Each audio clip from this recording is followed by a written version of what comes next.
In the last video, we talked about law enforcement interventions against cybercrime. However, it's not only law enforcement that takes such measures.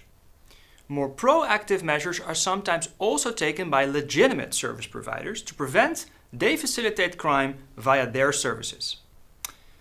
These are not only implemented because they're obligated.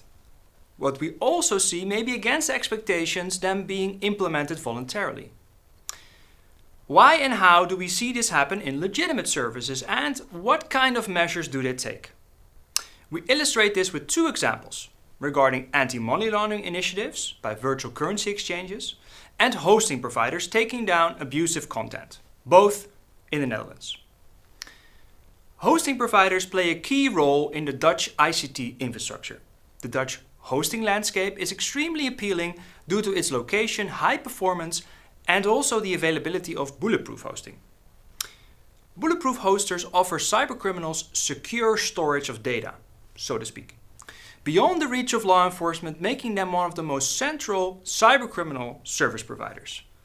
They make relatively extensive use or abuse of the Dutch digital infrastructure. Public-private partnerships are essential in combating illegal content. It would be impossible for law enforcement agencies to only reactively tackle online crimes. This also requires certain industries like the hosting industry or virtual currency exchanges to take responsibility and take action, be it incentivized or not. In 2020, the Dutch Minister of Justice and Security addressed hosting companies on their responsibility to clean up the internet and take down images of child sexual abuse material, or CSAM. With the assistance of a tool developed by TU Delft, the ministry was able to track which providers did not remove harmful content within 24 hours, an official industry standard. It came down to an ultimatum. Bad hosting providers who do not remove abusive content within the industry set guidelines would be publicly named and shamed. This comes to show that it's not only law enforcement that could take measures, but private parties also have responsibility and can take a leading role in taking down abusive content, sometimes with a little nudge. Following the responsibilities private companies feel having, it is not uncommon that measures are taken actually voluntarily. We have seen this prior to the implementation of the 5th Anti-Money Laundering Directive initiated by the European Union.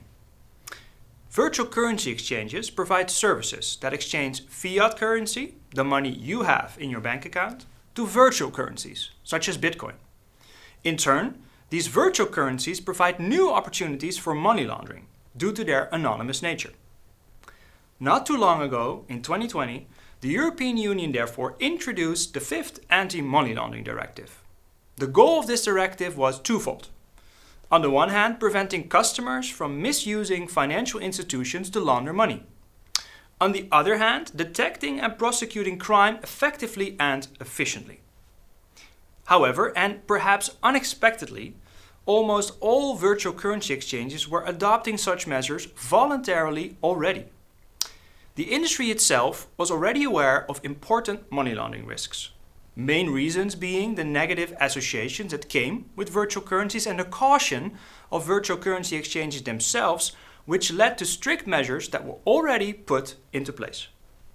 For instance, they do extensive research into their customers before onboarding. They had set strict payment limits, would not allow cash, and monitor customers throughout their relationship, which could lead to offboarding when customers were involved in shady business. For the exchanges who were already taking action, the implementation of the 5th Anti-Money Laundering Directive therefore mostly led to a lot of administrative changes. Some even ceased operations due to an increase in costs to prevent bankruptcy. Others, who didn't take action before, were not motivated to do so now and moved abroad to avoid regulation. Thus, it could be questioned if the 5th Anti-Money Laundering Directive was effective in reaching its goal. This example illustrates that also legitimate markets tend to make interventions voluntarily to gain trust and separate them from the bad guys, even if there are no obligatory measures yet.